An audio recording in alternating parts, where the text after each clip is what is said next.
Hi welcome to our channel. Present మనతో పాటు దాము బాలాజీ గారు సీనియర్ జర్నలిస్ట్ ఉన్నారు. వారితో ఒకసారి మాట్లాడదాం. నమస్కారం సార్. నమస్తే. సార్, జూనియర్ ఎన్టీఆర్ గారు ఒక కొత్త పార్టీ పెట్టబోతున్నారని, రాజకీయాల్లోకి రాబోతున్నారని వార్తలు ప్రచారంలో ఉన్నాయి సార్. అంటే దీనికి బేస్ ఎక్కడిది అంటే ఆయన ఈ 18 నుంచి సామాజిక సేవ మొదలు పెట్టబోతున్నారు. సో దీని నుంచే ఈ వార్తలు పుట్టుకొచ్చాయి.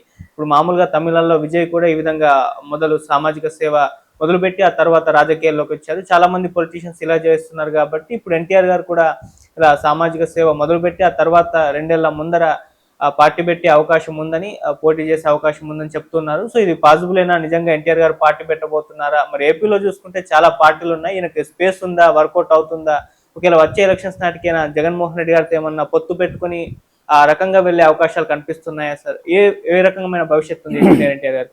యాక్చువల్గా వీళ్ళందరికంటే అంటే పవన్ కళ్యాణ్ వీళ్ళందరికంటే కూడా అర్లీగా రాజకీయాల్లోకి వచ్చిన వ్యక్తి ఎవరంటే జూనియర్ ఎన్టీఆర్. సో 2009లోనే తెలుగుదేశం తరఫున అతను ప్రచారం చేశాడు. దాని తర్వాత అతనికి ఎస్ఈవి యాక్సిడెంట్ జరగడం, తర్వాత కిమ్స్లో జాయిన్ అవ్వడం, ఆ తర్వాత నుంచి అతను పెద్దగా రాజకీయాలకి రాలేదు. ఎందుకంటే మెయిన్గా అప్పుడు చంద్రబాబు ఏమనుకున్నా అంటే దేశంలో అన్ని చేంజ్ అయ్యాయి, మీ నగలు కూడా చేంజ్ చేయండి. మీ పాత నగకు గ్రాముకి 150 రూపాయలు ఎక్స్ట్రా పొంది కొత్త నగలు తీసుకోండి. అదే తక్కువ తరుగుకు మీ లలితలో మాత్రమే. ఇతను ఎన్టీఆర్ లాగా సీనియర్ ఎన్టీఆర్ లాగా ఉన్నాడు, రూపం అదంతా కూడా మనం యూజ్ చేసుకోవచ్చు అనుకున్నాడు. అందుకని అప్పటికి నందమూరి ఫ్యామిలీలో ఇతన్ని దూరం పెట్టారు. అసలు ఇతన్ని తొక్కేయాలని కూడా ట్రై చేశారు. 2001లో ఇతను నిన్ను చూడాలని ఉంది సినిమా ఫస్ట్ టైం వచ్చినప్పుడు ఇతనికి పోటీగా 9 సినిమాలు స్టార్ట్ చేయించారు తారకరత్నతో. సో విచిత్రం ఏముంటే ఆ 9 సినిమాల్లో అన్నీ స్టార్ట్ కాలేదు, ఓపెనింగ్ అనే అంతే. దాని తర్వాత అతని కెరీర్ వెనక్కి వెళ్ళిపోయి పాపం చివరికి అతను దురదృష్టవశాత్తు చనిపోయాడు.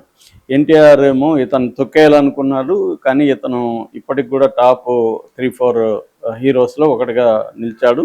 ఇప్పుడు నేషనల్ వైడ్ కూడా బెస్ట్ యాక్టర్ అనిపించుకున్నాడు RRR తర్వాత. సో ఈ స్థాయిలో ఇప్పుడు అతనికి ముందు నుంచి కూడా రాజకీయాల్లోకి రావాలని కోరుకుంది. కాకపోతే చంద్రబాబు లోకేష్ని తీసుకురావాలని డిసైడ్ అయినాక ఇతన్ని కంప్లీట్గా దూరం పెట్టేశాడు. ఆ మేరకు నందమూరి ఫ్యామిలీ కూడా డిజోన్ చేసుకుంది. ఈవెన్ బాలకృష్ణ కూడా ఓపెన్గా కూడా ఐ డోంట్ కేర్ అని ఇట్లా మాట్లాడడం, అతని ఫ్లెక్సీలను తీసేయమని చెప్పడం, ఈ స్థాయిలో రైవల్ వెళ్ళిపోయింది. బాగా ఇతన్ని యాంటీ చేసుకున్నారు. మళ్ళీ ఎలక్షన్ టైంకి ఇతను యూజ్ చేసుకోవాలని చంద్రబాబు అనుకున్నాడు, కానీ ఇతను కూడా దూరంగా ఉండడం మొదలుపెట్టాడు. సో చంద్రబాబు అరెస్ట్ అయినప్పుడు కూడా ఇతను సైలెంట్గా ఉండడం వల్ల నందమూరి ఫ్యాన్స్ కానీ ఇటు తెలుగుదేశం కేడర్ కానీ చాలా ఇతని మీద కోపం కూడా పెంచుకున్నారు. అట్లాగే కమ్మ సెక్షన్ కూడా ఇతను ఎవరు ఓన్ చేసుకోలేదు అఫీషియల్గా. ఎందుకంటే వీళ్ళ మదర్ కమ్మ కాకపోవడం, శాలిని భాస్కర్ ఆమె పేరు, సో భాస్కర్ రావు, ఆమె కన్నడిగా కావడం, దాంతో ఆమె మీద కూడా దుష్ప్రచారం చేశారు. ఆమెను ముస్లిం అని ఇలా కూడా దుష్ప్రచారం చేశారు. ఇప్పటికి కూడా కొంతమంది ఆ ముస్లిం అనే నమ్మే బ్యాచ్ కూడా ఉన్నారు. అలాగా ఇతన్ని కంప్లీట్గా కులపరంగాను లేకపోతే కుటుంబ పరంగాను డిజోన్ చేసుకోవడం అనేది కనిపించింది. సో కానీ దీన్ని వైసీపీ వాడుకోవడానికి ట్రై చేసింది. ఎలక్షన్లో కూడా ఇతని మీద పోస్టర్లు వేయడం, తర్వాత అక్కడక్కడ ఫ్లెక్సీలు కట్టడం, కావాలనే చంద్రబాబు లోకేష్ సభల్లో ఎన్టీఆర్ కావాలి, ఎన్టీఆర్ సీఎం కావాలని అరవడం, ఇవన్నీ కూడా వైసీపీ కూడా చేసింది. సో దాన్ని ఎప్పుడు కూడా జూనియర్ ఎన్టీఆర్ ఖండించలేదు. అలాగే చాలా చోట్ల ఫ్లెక్సీల్లో జగన్తో పాటు ఇతని ఫోటో పెట్టడం, ఇవన్నీ కూడా వైసీపీ వాళ్ళు చేశారు. సో ఇవన్నీ సైలెంట్గా ఉన్నాడు. సో ఇప్పుడు విజయ్ వచ్చినాక చాలామందికి ఆశలు పుట్టాయి యాక్చువల్గా. ఎందుకంటే విజయ్ అధికారంలోకి వస్తాడని ఎవరు ఊహించలేదు అతనితో పాటు. సో పైగా ఎక్కువ కష్టపడింది కూడా ఏం లేదు అతను. అంటే పాదయాత్రలు చేయలేదు, ఎండలో తిరగలేదు, ఏమీ చేయలేదు. ఎక్కువగా ఆన్లైన్లో చేశారు, జంజీ వాళ్ళతో కలిసి పనిచేశాడు. విచిత్రంగా అయిపోయాడు. ఎందుకంటే అక్కడ కూడా 2 స్ట్రాంగ్ ద్రవిడియన్ పార్టీస్ ఉన్నాయి, డిఎంకే, ఏఐడిఎంకే. ఆ రెండింటినీ ఢీకొని 3వ వ్యక్తి వస్తాడని ఎవరు అనుకోలేదు, కానీ వచ్చాడు. ఫుల్ మెజార్టీ రాకపోయినా సీఎం అయితే అయ్యాడు. ఇప్పుడు ఏమైందంటే అతనే వచ్చినప్పుడు మనం ఎందుకు రాలేము అన్న ఇది అందరికి కలిగింది. సో ఈ నేపథ్యంలో ఇప్పుడు జూనియర్ ఎన్టీఆర్ పార్టీ పెట్టబోతున్నాడని కొన్ని పత్రికలు రాశాయి. ముఖ్యంగా 18th నుంచి ఆయన సామాజిక సేవ కార్యక్రమాలు మొదలు పెట్టబోతున్నాడు. సో అంటే ఒక రకంగా ఏంటంటే విజయ్ని అనుకరిస్తున్నట్టే కనబడుతుంది. విజయ్ కూడా ముందుగా సామాజిక కార్యక్రమాలు అవి తన ఫ్యాన్ అసోసియేషన్ ద్వారా చేసుకుంటూ వచ్చి 2 ఏళ్లకు ముందు పార్టీ పెట్టాడు, పొలిటికల్ పార్టీ. టీవీకే కదా, టీవీకే, తమిళగా వెట్రి కక్షి. సో అలాగా ఇతను కూడా ఒక 1 ఇయర్ కనీసం రాజకీయాలు మాట్లాడకుండా వివిధ సేవా కార్యక్రమాలు, అంటే జనాల్లో ఎన్టీఆర్ పేరు నానుతూ వాళ్ళ తాత ఫోటో పెట్టుకొని, ఇప్పుడు ఏంటంటే క్లెయిమ్ వస్తుంది, ఎవరు ఇప్పటివరకు సీనియర్ ఎన్టీఆర్ని తెలుగుదేశమే ఓన్ చేసుకుంది, ఇప్పుడు దాన్ని ఇతను లాక్కునే కార్యక్రమం చేసే అవకాశం ఉంది. సో అయితే జూనియర్ ఎన్టీఆర్కి ఒక సింపతి కూడా జనాల్లో ఉంది, అంటే ఇతన్ని చూడు కావాలని తొక్కేస్తున్నారని. ఆ మధ్య అనంతపురం ఎమ్మెల్యే ఇతని మీద దారుణంగా బూతులు మాట్లాడితే కూడా అతని మీద ఎటువంటి చర్య తీసుకోలేదు. సో ఇవన్నీ ఒక రకమైన సింపతి కూడా ప్రజల్లో ఉంది. రెండోది ఏంటంటే అతను వస్తే బాగుంటుంది, జూనియర్ ఎన్టీఆర్ వస్తే బాగుంటుంది అనేది జనంలో, కానీ ఇతని ఫ్యాన్ బేస్ కూడా ఇతనికి గట్టిగానే ఉంది, ఫ్యాన్ బేస్ ఏం తక్కువ లేదు. సో అందుకని ఇప్పుడు ఒక 1 ఇయర్ సామాజిక కార్యక్రమాలు చేసి ప్రజల్లో కొంత ఒక ప్రాక్షన్ తీసుకొచ్చి దాని తర్వాత పొలిటికల్ పార్టీ వాళ్ళ తాత పేరుతో, ఎన్టీఆర్ పేరుతోనూ పొలిటికల్ పార్టీ పెట్టాలన్న యోచన కనబడుతుంది. అయితే పెడితే పరిస్థితి ఏంటి అంటే, తమిళనాడు పరిస్థితి వేరు, ఆంధ్ర పరిస్థితి వేరు. తమిళనాడులో కొత్త పార్టీ పెట్టే విజయ్ని దారుణంగా వీళ్ళు అటాక్ చేసి చేయలేదు. వాళ్ళు కూడా ఏంటంటే తను రాడనుకొని తను గట్టిగా అతని మీద ఫోకస్ పెట్టలేదు. లేకపోతే కరూరు తొక్కిసలాట్లో 41 మంది చనిపోయినా కూడా విజయ్ని లోపలేయలేదు. మామూలుగా అయితే మనకు తెలిసి ఇక్కడ అల్లు అర్జున్ తప్పు లేకపోయినా అక్కడ ఒక మనిషి చనిపోయేసరికి అల్లు అర్జున్ అరెస్ట్ చేసి 1 డే లోపల పెట్టాడు.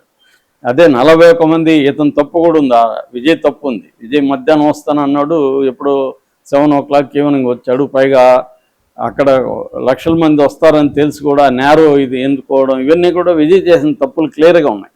విజయ్ బాధ్యత వహించాలి, కానీ డిఎంకే ప్రభుత్వం అతన్ని అరెస్ట్ చేయలేదు. ఇక్కడైతే తొక్కేస్తారు. మీడియా అంతా కూడా అతను ఒక విలన్గా క్రియేట్ చేయగలదు. ఇక్కడ తెలుగుదేశానికి బలమైన మీడియా ఉంది, సో ఆ ప్రాబ్లం ఉంది.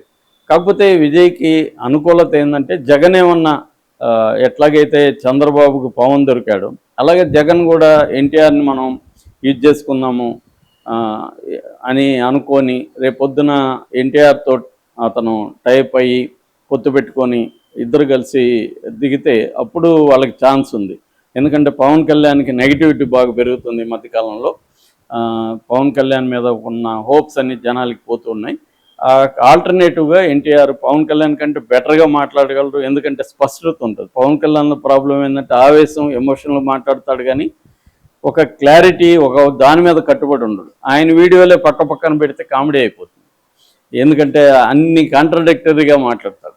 సో ఇతను అది లేదు, ఇతను అనర్గళంగా మాట్లాడగలడు. ఇప్పటికి కూడా ఎక్కువ పేజీలు స్క్రిప్టు చదవగలిగి ఎమోషన్స్ అవన్నీ పెట్టుకొని చదవగలిగిన ఏకైక నటుడు తెలుగులో అతను ఒక్కడే, ఇంకెవరు కూడా అలాగా చేయలేరు.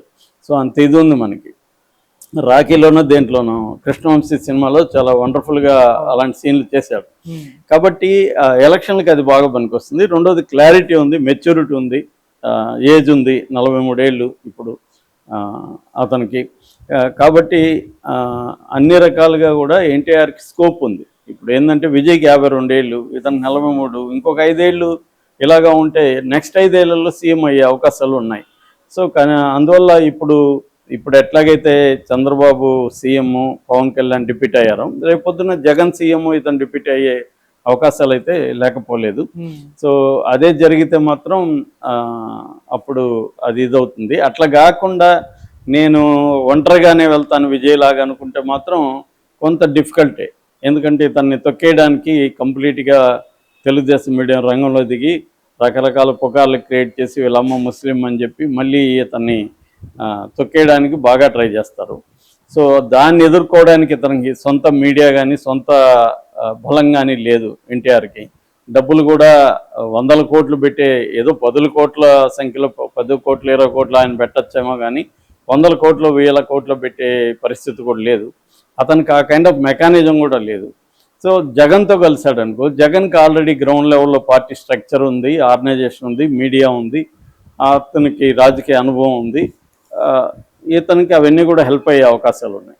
సో ఆ రకంగా ఇది చేయొచ్చు తప్ప, లేదంటే ఏమవుతుందంటే జూనియర్ ఎన్టీఆర్ని మొగ్గలోనే తుంచేస్తారు కదా, అలాగా తుంచేసే అవకాశాలు ఉన్నాయి.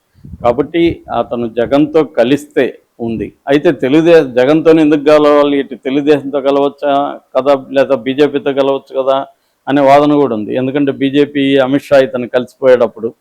సో కానీ ఇటు రాడు. ఎందుకు రాడు అంటే లోకేష్ని సీఎంగా అంగీకరించి ఈయన ఉన్నాడు అనుకో, అది జరగదు. అక్కడ ఒక వరలో రెండు కథలు ఏమన్నట్టుగా అది జరగదు. అందుకని ఇతనికి ఆప్షన్లు రెండే. ఒకటి జగన్తో కలవడం, అది కూడా జగన్ ఒప్పుకుంటే. రెండవది ఇండిపెండెంట్గా విజయ్లాగా ట్రై చేయడం. కానీ విజయ్లాగా ట్రై చేస్తే ఇక్కడ అంత విజయ్కి జరిగినంత ఈజీగా ఇక్కడ ఇతనికి జరగదు. అది మాత్రం వాస్తవం. మరి ఏం చేస్తాడో చూడాలి. Okay sir, thank you so much.